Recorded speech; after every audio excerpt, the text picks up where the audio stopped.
The National Railway Museum has over 6,000 objects on display, of which around 100 are locomotives or rolling stock, which tell the stories for Britain's railway innovation. The collection also includes fine jewellery worn by railway queens, models of planes, boats and hovercraft, and experimental technologies such as Louis Brennan's gyroscopic monorail car.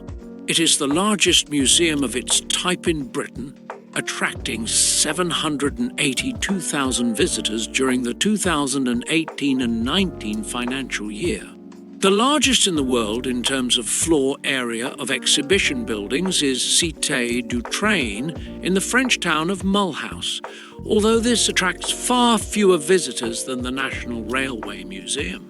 The National Railway Museum was established on its present site, the former York North Locomotive Depot, in 1975, when it took over the former British Railways collection located in Clapham and the York Railway Museum located off Queen Street, immediately to the southeast of the railway station. Since then, the collection has continued to grow. The museum is accessible on foot from York Railway Station. A road train runs from the city centre near York Minster to the museum on Lehman Road during half-term holidays and summer. York Park and Ride also serve the museum from the car park entrance on Line 2, Rawcliffe Bar, York.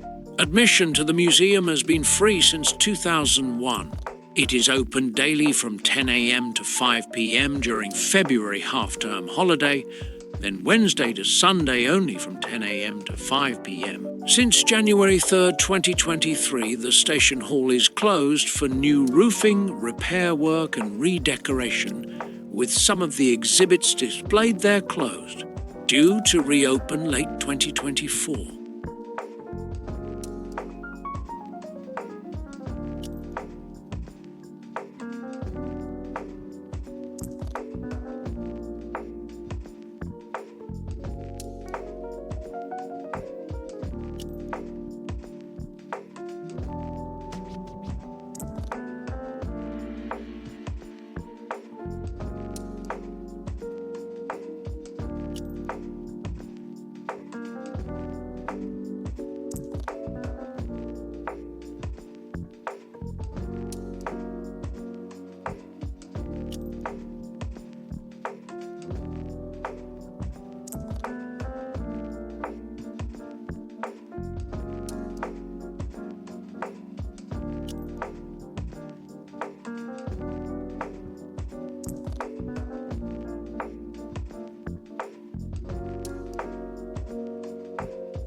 Locomotion, previously known as Locomotion, the National Railway Museum at Shildon, is a railway museum in Shildon, County Durham, England. The museum was renamed in 2017 when it became part of the Science Museum Group.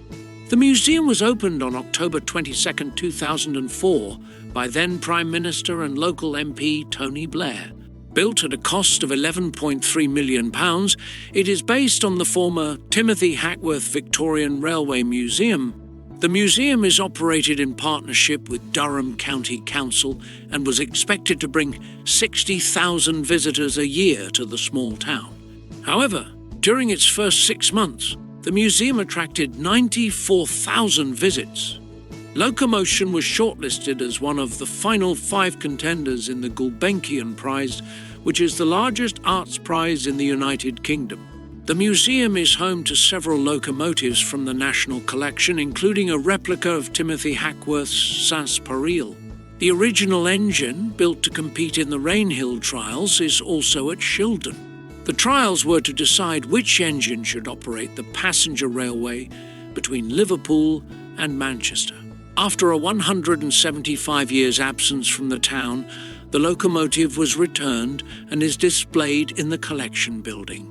The world-famous mallard, which is usually displayed in the NRM's York Museum, was temporarily displayed in the museum from June 2010 to July 2011. In 2014, ahead of the 75th anniversary celebrations for mallards setting the world's steam speed record, 8,000 visitors turned up to welcome 5 sister of 4 locomotives, including the Dwight D. Eisenhower and the Dominion of Canada that were repatriated from North America. The latter was given a cosmetic overhaul in Shildon's workshop. The main exhibition building houses most of the collection and includes the sole examples of the prototype advanced passenger train experimental and Deltic units. The museum has a wind turbine which provides power to the national grid and an on-site biodiesel bus for transporting visitors around the site.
Locomotion's brand new building links back to Shildon's history as the home of the famous railway works, which closed in 1984. Housing 47 vehicles, New Hall brings the total number of vehicles at Locomotion to 99, this being the largest undercover collection of historic railway vehicles in Europe. Locomotion's expanded collection allows them to tell the story of Shildon, the world's first railway town. Highlights from New Hall's collection include a host of historic vehicles built at Shildon Works, an armoured tank, the oldest oil tanker in the world, 2 snowplows and a tracked Bren gun carrier. Oral histories from Shildon's rail workers, historic film clips and graphics bring the collection to life, highlighting the significance of coal, industry and freight transportation, and how the North-East's industry and innovation influenced the world. Locomotion's New Hall cost £8 million to build and took a couple of years to build, opening on May 24, 2024.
you are on the Replica rocket that was built in 1979, modified in 2004 with a new copper firebox, new boiler, and hence the frames had to be widened, but it's slightly removed from the original. Components very simple, firebox, it's got forward and reverse clutch as opposed to doing this with a reversing lever. Simple regulator. These here are the gabs, which you can control the amount of direction when it won't move, when it's in dead centre. We have components like the modern engines with a pressure gauge here. It blows off, lifts its safety valves at about £50. Safety issues we have to have on the modern one. We have a compressor for air brakes. We have to have air brakes as health and safety. They're about a 50-gallon water drum, 2 brakes, the air brake as I said, and we also have a hand brake. It doesn't have an injector like most engines. It works very much on the principle of a traction engine with a pump. So it has to be moving in order for us to fill the water up. Most other engines have an injector where water through the power of steam is blown into the water is through force is put into the boiler. So that's different, but it does. You can measure the level of water with what we call tricops, which are 2 little levers where if the water is below, in the middle of the tricops, and you open the bottom one, water would drip out to let you know there's plenty of water in.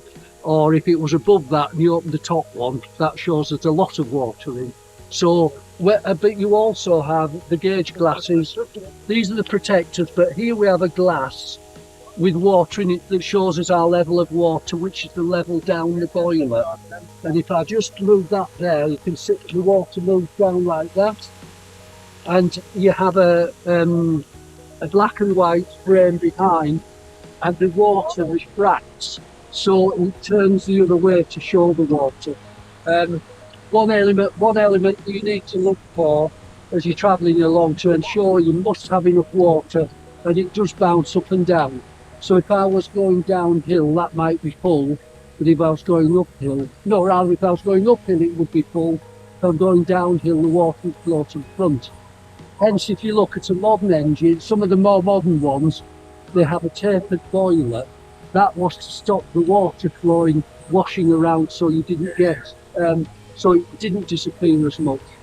Because what you have is, these are washout plugs for washing it out, but inside you have what's called, the word evades me, but you have a plug with a lead insert that if the water level dropped too far, the lead would melt and steam would shoot into the firebox to put the fire out.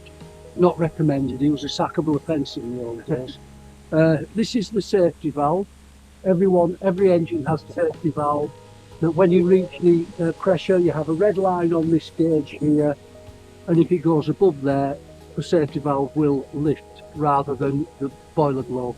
Now, in the old days, I mean, talking about the 1800s, sometimes engines like this in the quarries, the crew would actually put weights on to stop it lifting, and that's consequently occasionally had explosions.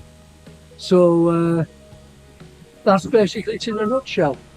Down the side here, we have the connecting rods there. This is the cylinder. Steam, it blows, it sends a piston that way, and then steam goes into the other side, sends it that way. So basically, it's that, hence the chuck, chuck, chuck. This is basically 4 levers. Very, very rudimentary. And tall chimney, because there's more draw. You look at, like I mentioned earlier about traction engines, tall chimney draws the fire more, because most engines have what's called a blower. It will blow steam up the chimney for you to draw the fire. There's nothing like that on this. If you don't draw the fire and you stop, it won't do it on this one, you can get what's called blowback. If you're on a footplate, the footplate's full of oxygen. What does a fire require to burn? It needs oxygen, so it will come back.